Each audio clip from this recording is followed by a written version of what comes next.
Olá, eu sou Raquel Landim. O canal UOL conversa agora com Carolina Ragazzi. Carolina foi vice-presidente do Goldman Sachs e vai contar a sua história para nós. Carol, seja muito bem-vinda. Eu queria começar que você contasse um pouquinho para nós de onde você é, como é que você chegou a São Paulo, qual que é a sua formação e como que você ingressou no mercado financeiro. Raquel, primeiro de tudo, muito obrigada pelo espaço. Eu vim morar em São Paulo em 2005 para fazer Fundação Getúlio Vargas, Administração de Empresas. Eu sou nascida e criada no Ceará, em Fortaleza, filha de médicos. E eu sempre tive essa veia competitiva, né, de querer subir rápido, de querer alçar voos largos. E o mercado financeiro, sem dúvida, parecia um ambiente fértil para atender essa minha demanda pessoal. Mas como foi o desenvolvimento da sua carreira, Carol? Por onde você começou? Como que você entrou no mercado de fusões e aquisições? Por quais bancos você passou? Eu comecei no programa de estágio do Banco Santander. Em 2011, eu fui para a Goldman. Na época, eu tinha 23 anos. Os dois bancos haviam sido contratados pela Portugal Telecom para a reorganização dos ativos deles no Brasil. E nessas interações entre equipes de Goldman e Santander, a turma da Goldman gostou de mim, me chamou para uma entrevista, daí eu passei, foi assim que começou minha carreira lá.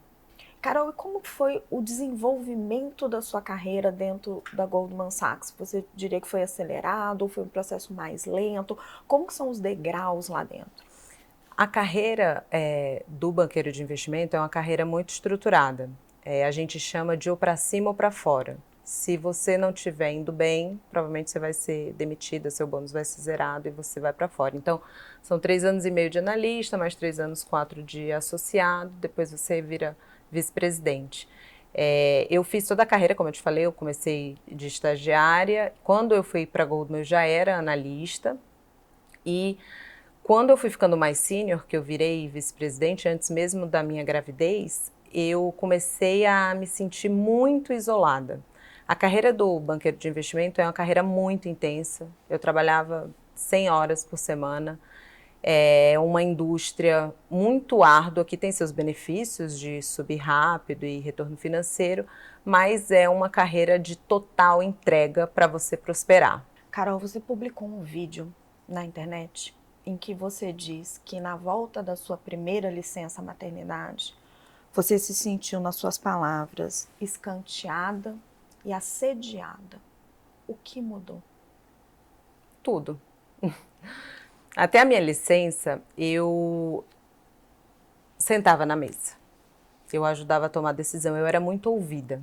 Eu participava dos projetos mais importantes. Eu, de fato, colhia as sementes que eu plantava, de uma dedicação exclusiva. Essa carreira, ela te exige que você trabalhe 100% do tempo que você está acordado, basicamente. Da hora que você acorda, da hora que você vai dormir, você está respondendo e-mail, você está disponível. Então, não tinha final de semana, não tinha feriado.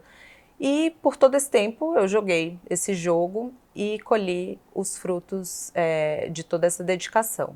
Quando eu volto de licença maternidade, os meus projetos precisaram ser assumidos por outras pessoas.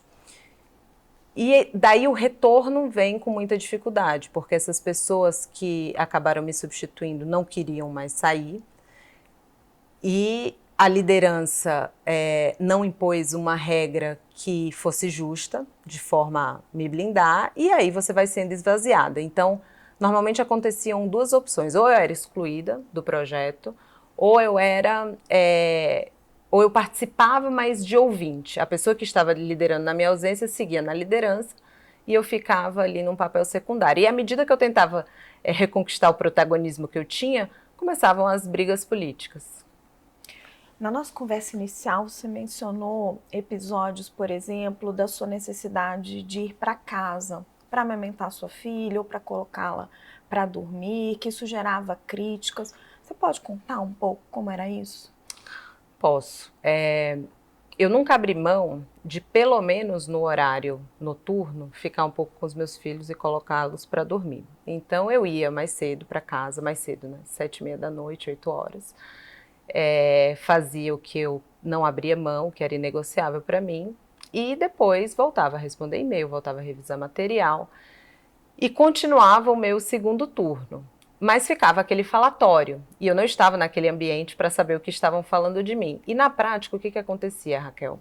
As pessoas que me viam como um alvo fácil de atacar para conquistar o espaço faziam sem dó nem piedade. As pessoas que respondiam para essas contribuíam para se fortalecer politicamente. Então, pouco a pouco, eu fui sendo minada, fui sendo de fato excluída das rodas de decisão, fui tendo meu poder esvaziado, obviamente com o tempo isso afetou minha remuneração, mas o interessante é que tudo foi acontecendo de forma muito gradativa, não foi da água para o vinho. As primeiras vezes que aconteceram, na verdade não as primeiras vezes, mas a maior parte das vezes que essas coisas aconteceram, havia um discurso que isoladamente parecia fazer sentido. E aí, mais para frente, eu fui descobrindo que era mentira, foi ficando recorrente, afetou a minha remuneração. Quando afeta a minha remuneração, ninguém me passa um feedback de que aquele declínio é por conta da minha performance, sempre era uma manipulação brutal para justificar com algum fator de mercado, uma crise. Eu lembro que teve um ano que foi uma crise na Malásia, alguma multa que a Goldman levou, e aí o bônus de todo mundo foi cortado, mas para frente eu descobri que era tudo mentira. Então, é um ambiente que é muito... Tinha sido cortado só o seu, é isso? Exatamente. É um ambiente muito difícil de você ler, né? A discriminação é algo extremamente difícil, porque ela não acontece em um contexto que é documentável, na maioria das vezes. Você não está presente nos ambientes que as pessoas estão te diminuindo, né? Esclarecendo para quem está nos assistindo, nós tivemos uma conversa prévia. Você me contou um episódio do estacionamento do seu carro, que pode parecer simples, mas é muito simbólico. Um dia eu cheguei para trabalhar e eu parava meu carro sempre na mesma vaga. Não era uma vaga nominal minha, mas era a que estava sempre disponível. Por 13 anos. Exatamente. Eu sempre parava naquela vaga. E um dia eu cheguei para trabalhar e a vaga estava ocupada e eu brinquei com o manobrista. Falei, o que aconteceu? Você deixou eu parar aí na minha vaga? Ele falou, o moço que parou aí parece que não gosta muito da senhora, não. Disse que a senhora não vai ter mais nem vaga, nem trabalho. Carol. E nesse dia, desculpa te interromper, nesse dia eu pedi demissão, tá? Porque já vinha de uma sequência de muitos fatos, de eu ter que engolir muito sapo, de muita coisa injusta acontecer. E eu pedi demissão. E o meu chefe implorou para que eu ficasse.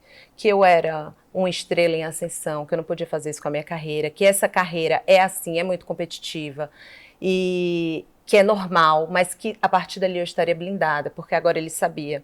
Mas quando a gente acelera o filme, essa pessoa não sofreu absolutamente nenhuma consequência. Esse colega, né? Esse colega, fez esse exatamente. Do carro. E eu acho que o fato de ele ter saído impune, não só nesse episódio específico, mas em todos os outros, dá força para todas as outras pessoas te atacarem também. E à medida que o tempo foi passando e os ataques apareciam, eu ia reportando, né? Claro que eu ia reportando. Reportei para várias pessoas, para o meu chefe direto, para outros diretores do banco. Cheguei a conversar com uma sócia de Nova York a respeito. Falei assim, acho que com uma dúzia de pessoas ao longo desses anos. E nada aconteceu. E eu evitei a todo custo formalizar uma denúncia, porque eu sabia que a partir do momento que eu formalizasse, podia ser um caminho sem volta no sentido de interrupção de carreira. E foi de fato o que aconteceu. Antes da gente entrar nisso, Carol, eu queria trazer um outro episódio. Tem um episódio que você relata nas suas denúncias de que quando você volta de licença maternidade, você era chefe da área de varejo, uma área importantíssima, né, em termos de fusões e aquisições, de que você foi excluída de um projeto vital. Você pode contar esse episódio para nós? Sim. Eu voltava de uma segunda licença maternidade. Eu tinha todas as minhas digitais naquele projeto, porque já tinha trabalhado para o comprador, já tinha trabalhado para o vendedor, conhecia super bem o ativo. E já tinha feito aquele pitch várias vezes. E quando eu retorno... Pitch, para quem não conhece, é uma prospecção de um novo contrato. Financeiro. E meu chefe me passa tudo que eu precisaria assumir e não fala nada a respeito desse projeto. E aí passaram umas 2 semanas, eu fico sabendo o que está acontecendo, e aí eu questiono. E a resposta dele foi uma resposta bem protetiva para mim. Foi a seguinte: você conhece muito bem esse cliente, eles não respeitam o nosso fuso, marcam todas as reuniões 6 da manhã, todos os calls, e não vai fazer bem para você. Você está voltando de licença agora, é a hora que você amamenta, é melhor deixar para lá, eu preciso de você em outras situações. Isso era final de 2020, minha promoção para o cargo mais alto era final de 2021. Então, para mim, aquele projeto era absolutamente crucial, porque era um projeto muito visível, internamente e para fora, dentro do mundo de fusões e aquisições. Acho que naquele ano foi uma das maiores transações. E eu insisti, eu falei, não tem problema, você sabe, você me conhece, eu sou pau pra toda obra, vamos lá. E aí, quando eu insisto, ele muda a narrativa. Ele fala, Carol, esse projeto já está quase assinando e tem outras bolas quicando e eu preciso de você nesses outros assuntos. Obviamente, assuntos muito menos relevantes, muito menos rentáveis e que não me deram visibilidade nenhuma. E a pessoa que foi alocada naquele projeto, que era o meu concorrente direto para promoção, foi promovida. E depois você descobriu que esse projeto estava para ser assinado? E depois eu descobri que esse projeto tinha acabado de formar o Clean Team, que é quando áreas específicas de cada empresa, para evitar a questão concorrencial, é alocada para troca de informação segura. Então o projeto estava só começando. O que me impressionou... E de fato foi anunciado 8 meses dali. Carol, eu queria falar de um outro episódio também. Você teve acesso a trocas num grupo de WhatsApp de seus colegas de trabalho que se referiam a você. Você pode descrever para nós que grupo era esse? Não preciso, obviamente, detalhar o nome das pessoas, mas que grupo era esse e o que eles estavam falando? Esse grupo, Raquel, tinha várias pessoas de diferentes níveis hierárquicos e, para minha sorte ou azar por ter passado por isso, mas sorte de ter tido acesso a isso, né? Porque, como eu te falei, a maioria das vezes que uma discriminação se externaliza, a pessoa discriminada não está presente, ela não tem como documentar isso. Mas eu, por sorte, tive acesso a muito material de outras pessoas que se sentiam inconformadas com aquela situação e dividiram comigo. E um dos piores trechos é uma troca de mensagens de um diretor, um cara que me assediou múltiplas vezes. E não só a mim, tá? Outras pessoas saíram do banco também por causa dele, fizeram denúncias informais. Eles discutem a criação do prêmio Carol Ragazzi. Eu estava de licença maternidade. Prêmio Carol Ragazzi. Eu vou chegar lá. Eu estava na licença, no primeiro mês de uma licença maternidade, não me recordo agora exatamente qual que era, e eles discutem o prêmio, a criação do prêmio Carol Ragazzi, que era um prêmio que eles dariam para pessoas inúteis. Ou seja, eu tinha virado um símbolo de inutilidade porque eu estava de licença maternidade. Mais pra frente na conversa, eles me chamam de gata gorda. O outro fala, mas tudo bem porque ela nem ganha tanto. Obviamente aí minha remuneração anual já tinha despencado.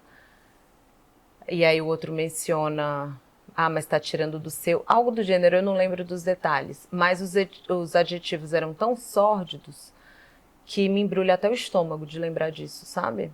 Carol, eu queria entrar agora num episódio que eu acho que foi central para transbordar essa história toda e acabou te gerando um problema de saúde.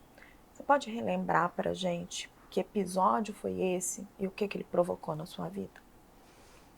Eu fui acionada pela escola do meu filho por volta de 12:00 Ele estava na época do desfraude, já tinha usado todas as trocas de roupa e eu precisei levar mais troca de roupa. E nessa janela a gente tinha uma reunião de liderança, onde a gente discute os projetos, os mandatos que a gente ganhou, o que perdeu, o que está vindo pela frente. E eu resolvi entrar por conferência. E normalmente as pessoas vão ao vivo porque é uma reunião importante. Só entra por conferência quem está fora de São Paulo.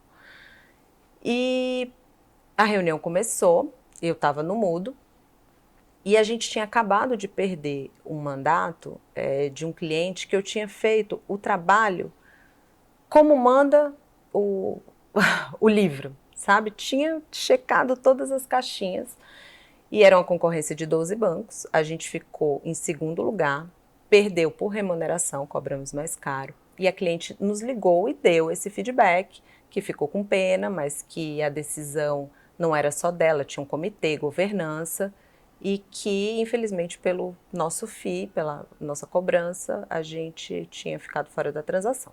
E uma das pessoas que concorria comigo tocou nesse assunto e me fez do péssimo exemplo, né? Me pintou de péssimo exemplo de banqueira, que aquela cobertura estava muito mal feita, que a gente perdeu o mandato por incompetência minha, de fato me descredibilizando enquanto as minhas capacidades profissionais. E eu fiquei muito ansiosa ali na ligação. Primeiro, eu desacreditei do que eu estava escutando, mas a conversa se estendeu, eu falei, não é isso mesmo, não acredito. E eu fiquei ansiosa para que o meu chefe, que estava na reunião presencialmente, e tinha recebido a ligação do cliente, e sabia exatamente o motivo pelo qual a gente tinha perdido o mandato, me defendesse. Porque ele sabia que ele estava falando uma mentira, ele sabia que ele estava me desqualificando de forma extremamente injusta, e aquela defesa não vinha, e ele ficou calado. E aí, nesse dia, eu tive minha primeira crise de pânico. Você conseguiu falar alguma coisa na hora para se Não defender, consegui. Carol? Não consegui. Calada estava, calada fiquei. Eu não consegui. Carol, você mencionou na nossa conversa que você fez várias denúncias informais ao banco. Você em algum momento denunciou formalmente? Denunciei. Quando eu volto de licença médica, eu resolvi denunciar. Aquela situação estava completamente insustentável. E eu precisava... A sua crise de pânico, então, só para quem está nos acompanhando, ela gera um afastamento médico, você não tem condições de voltar. Exatamente. Como foi isso? Eu fiquei afastada alguns meses, tive uma licença médica renovada. Quando eu estava prestes a voltar, eu voltei a ter crise de pânico, voltei a ter insônia e, segundo a minha psiquiatra, o que eu tive foi algo parecido com um transtorno pós-traumático. Sabe quando você tem risco de perder a vida? Só que o meu CID, obviamente, não é esse, porque eu não tive um risco, de fato, de perder a vida. Mas o trabalho era tão central na minha vida que o sintoma era esse. É como se tivessem tirando algo que era muito importante para mim. Então, quando eu pensava em voltar, em olhar para aquelas pessoas, em vivenciar potencialmente tudo aquilo de novo, eu sucumbia. E aí eu tive que voltar. Quando eu voltei, eu pedi para trabalhar de casa. Marquei minhas reuniões com o cliente, eu ia só para o banco, para a sala de reunião e voltava para casa. E pedi para trocar diária. E no segundo dia do meu retorno, eu escrevi um e-mail e resolvi formalizar a denúncia. Eu sabia que ali era um ponto muito crítico. Ou eles entendiam a gravidade do que eu estava falando, me trocariam de área e me usariam para melhorar a cultura, dado todas as informações que eu partilhei com eles, ou eu estaria fora do jogo. Mas, no fundo, eu tinha esperança que fosse o primeiro caso. Porque eu substanciei muito. Eu tinha um histórico, eu anexei várias provas, eu tinha a construção, ao longo do tempo, de tudo que tinha me acontecido. E abriu-se uma investigação, que deveria ter demorado 15 dias, eles demoraram 3 meses e meio para me retornar. E no retorno, eles já voltam nos primeiros 60 segundos de ligação, sugerindo a minha saída, sem me dar o feedback dos pontos gravíssimos que eu havia levantado. E aí eu insisti, eu falei, olha, a gente não agendou essa reunião para você me demitir, a gente marcou essa reunião porque eu estou há quase 4 meses esperando o resultado dessa investigação e eu gostaria de escutar. E aí ela, a investigadora de Nova York, começa a me passar o feedback. Basicamente, eles reconhecem a falta de diversidade. Obviamente é um cálculo matemático, né? Não tem muito como negar quantas mulheres tomando a equipe total. Reconhecem o ambiente muito difícil de trabalhar, mas que não reconhecem a discriminação, não reconhecem que a minha remuneração foi afetada porque eu fui mãe. Então você entra num contexto muito difícil. Nesse momento que eu fico face a face com a instituição, foi uma das maiores decepções da minha vida, porque até então, até a denúncia, eu achava que tudo que eu tinha vivido era fruto da ganância exacerbada de algumas pessoas, da falta de caráter, de maçãs podres que estavam ali, tentando me exterminar para aumentar a fatia do bolo deles, em conjunto com outros erros individuais de uma liderança omissa, que não queria comprar briga com ninguém, que era mais conveniente deixar rolar e em algum momento eu ia me demitir porque eu não ia aguentar. Então eu achava que aquilo era fruto de erros individuais.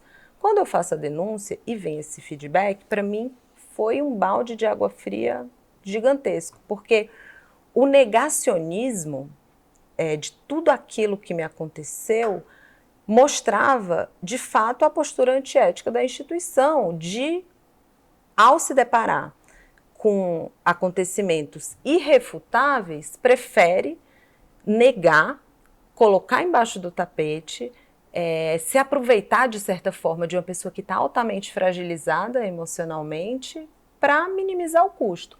O custo de demitir um profissional produtivo, mas assediador, o custo de reparar uma vítima, o custo de investir pesado em treinamento contra assédio, o custo de mudar a cultura.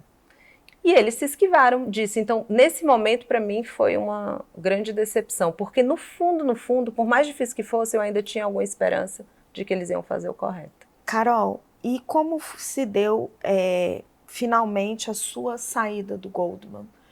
Geralmente nesses processos tão turbulentos, os bancos tentam, ou outras empresas também, forçar acordos de confidencialidade. Como foi esse processo?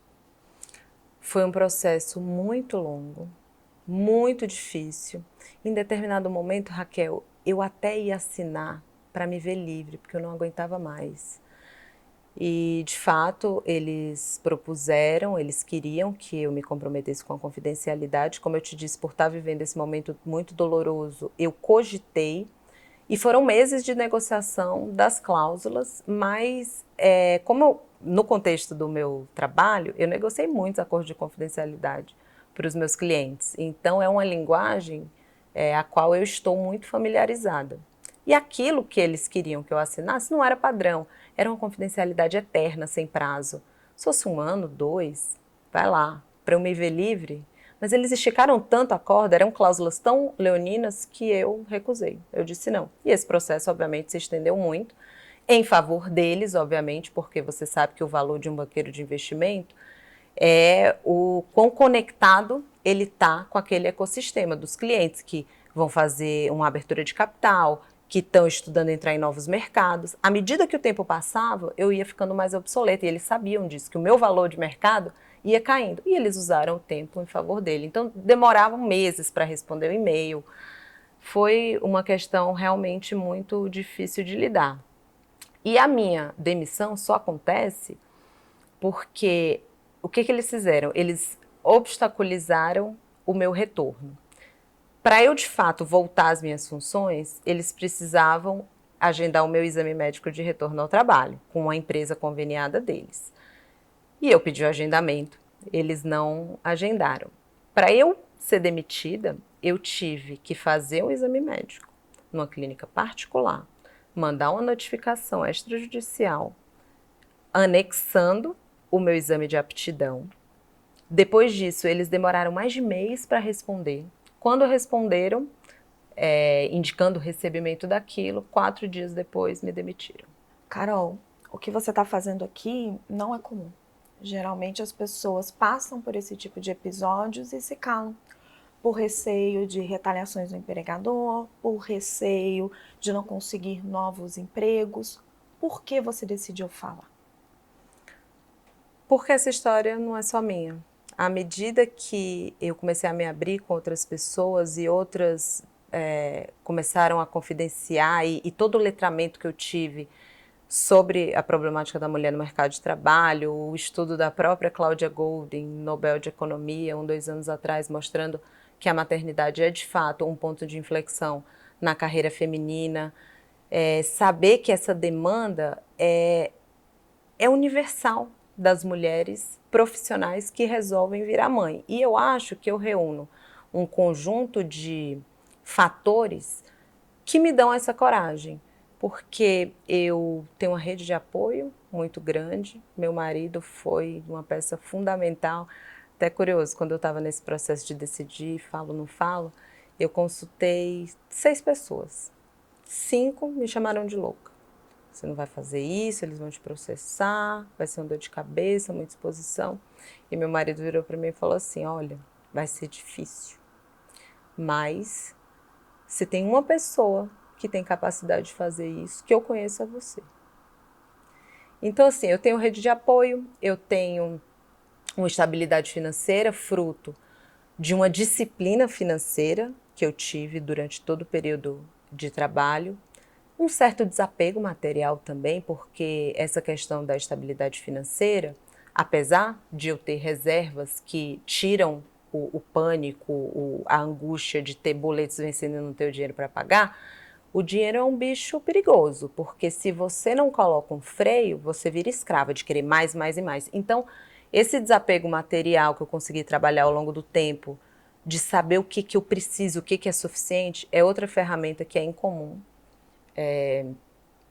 E o conjunto de provas que eu consegui reunir ao longo do tempo, de me dar a segurança de que eu posso fazer isso e que se houver alguma retaliação, infelizmente a gente vai se defender com tudo que tem.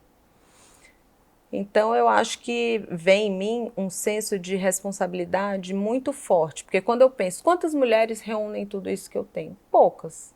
E por isso que eu não julgo ninguém que passou por isso e não falou, porque eu, reunindo tudo isso, ainda sinto o medo, ainda sinto a angústia, ainda sinto a ansiedade de saber no que isso vai dar, se de fato eu estou no caminho certo. É difícil pra caramba, então não julgo ninguém que não fez, mas a gente tem que assumir a responsabilidade para si e construir o mundo que a gente quer viver. Eu tenho estudado muito filosofia esses últimos tempos que eu passei nesse processo. E eu tenho pautado cada vez mais minhas atitudes nas virtudes cardeais.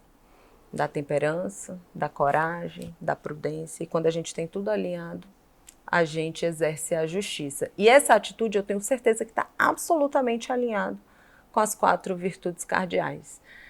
E muito melhor sofrer injustiça do que cometer. Porque quando a gente sofre uma injustiça, só podem nos tirar o que a perecibilidade da nossa vida terrena vai nos tirar de qualquer jeito. São os bens materiais, a reputação, é o dinheiro. Isso tudo vai com o tempo. Mas quando a gente comete uma injustiça, essa mácula na nossa essência a gente carrega para a eternidade. Então, apesar dos pesares, tudo que aconteceu eu vejo como talvez um presente do universo de me dar todos os ingredientes que são necessários para agora eu, quiçá, conseguir fazer a diferença na vida de outras mulheres. Carol, quero te agradecer muito essa entrevista, muito por compartilhar a sua história comigo, com os telespectadores do UOL e com todas as pessoas que estiverem nos acompanhando. Muito obrigada mesmo, foi uma honra. É uma honra meu, muito obrigada por divulgar essa história.